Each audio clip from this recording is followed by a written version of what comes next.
मैं एक साधारण व्यक्ति की स्टोरी बताना चाहता हूँ। वह इस दुनिया में आया तो उनके कान नहीं थे, और जब डॉक्टरों से जोर देकर पूछा गया तो कहा कि यह बच्चा जीवन भर बहरा और गूंगा रहेगा। मैंने डॉक्टर की बात की चुनौती की। मैं बच्चे का पिता था। मैं भी एक निर्णय पर पहुंचा। मैंने भी राय ली, परंतु अपनी राय को अपने दिल में रखा। मेरा बच्चा सुनेगा और बोलेगा भी। मुझे विश्वास था कोई ना कोई तरीका तो होगा। मैं जानता था कि मैं वह तरीका ढूंढ लूंगा। उस इच्छा से मैं जरा भी पीछे नहीं हटूंगा। जैसे ही बच्चा बड़ा हुआ, मैंने पूरी तरह सुनने की प्रबल इच्छा को उसके दिमाग में भरता गया। मैंने उसे यकीन दिलाया कि प्रकृति उनकी प्रबल इच्छा को शारीरिक यथार्थ में बदल देगी। हर दिन खुद से वादा किए को दोहराता गया कि मेरा बेटा गूंगा और बहरा नहीं रहना चाहिए। जब वह बड़ा हुआ तो वह अपने आसपास की चीज़ों को देखने लगा। हमने पाया कि उसने सुनने की थोड़ी सी प्रबल इच्छा है। जब वह उस उम्र में पहुंचा जब बच्चा आमतौर पर बोलना शुरू करते हैं, तो उसने बोलने की कोशिश नहीं की, परंतु उसके हरकत से समझ जाते थे कि वह आवाज़ों को थोड़ा बहुत सुन सकता था। फिर कुछ ऐसा हुआ जिससे मुझे आशा बंधी। हम एक रिकॉर्ड प्लेयर लाए। जब बच्चे ने इस संगीत को पहली बार सुना तो वह खुशी के मारे पागल हो गया और उसने उस मशीन पर कब्जा कर लिया। एक बार वह रिकॉर्ड प्लेयर के पास खड़े होकर उस रिकॉर्ड प्लेयर को 2 घंटे तक सुनता रहा और उसके दांत उसके रिकॉर्ड प्लेयर पर जकड़े हुए थे। उसके इस आदत का महत्व कई वर्षों तक समझ नहीं आया, जब तक कि हमें ध्वनि के बोन कंडक्शन के बारे में पता नहीं चला। रिकॉर्ड प्लेयर कब्जे के बाद मुझे पता चला कि अगर मैं उसके सिर के नीचे वाली हड्डी पर होंठ लगाकर कुछ बोलूं तो वह मेरे आवाज़ को ठीक ठीक सुन सकता है। ये पता चलने के बाद ही वह मेरे बात को साफ सुन सकता है। मैंने उसे तत्काल बोलने व सुनने की इच्छा को भरना शुरू कर दिया। मुझे जल्द ही पता चला कि बच्चों को सोने के समय कहानियाँ सुनना अच्छा लगता है। इसलिए मैंने ऐसी कहानियाँ लिखी जो उसे स्वावलंबन कल्पना को विकसित करे। खास तौर पर मैं एक कहानी पर जोर दिया जिससे मैं बार बार नए और बदल बदल कर सुनाता था।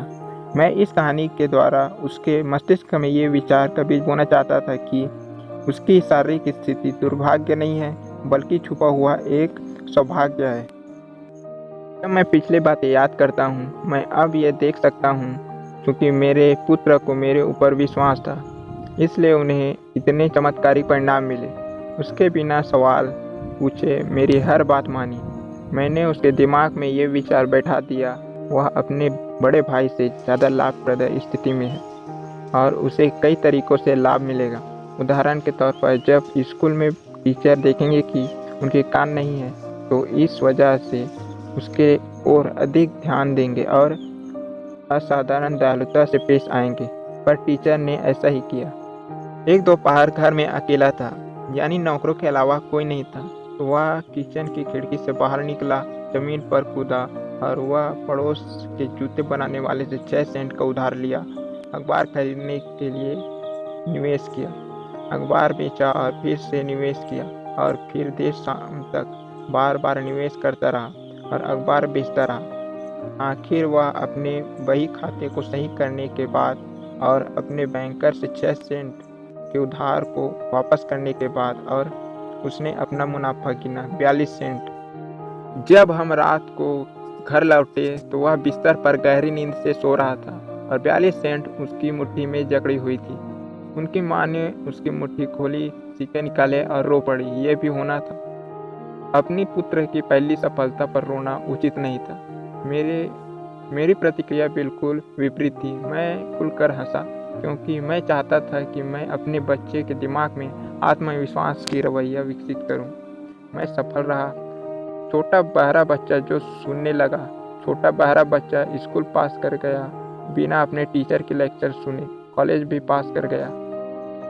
वह अपने टीचर की बात जब सुन पाता था, जब पास में होकर जोर से चिल्लाते थे। वह मुकद्दर बच्चों के स्कूल में नहीं गया। हमने उसे इस बात की इजाज़त नहीं दी कि वह इशारों की भाषा सीखे। हमने यह संकल्प कर लिया था कि वह सामान्य जीवन जिएगा और सामान्य बच्चों के साथ रहेगा, और हम इस फैसले पर डटे रहे। हालांकि कई बार स्कूल में अधिकारियों से हमारी कई बार बहस हुई। मेरे मन में कोई संदेह नहीं है कि वह पूरे जीवन भर बहरा और गूंगा ही बना रहता अगर उसकी माँ और मैं उनके मस्तिष्क में या इस तरह के सांचे से नहीं ढाले होते तो। सच है, प्रबल इच्छा भौतिक रूप में आने के लिए तरीके सोच ही लेती है। अब वह शक्ति उनके पास है, अब वह सुन सकता है, बोल सकता है। वह एक प्रबल इच्छा थी।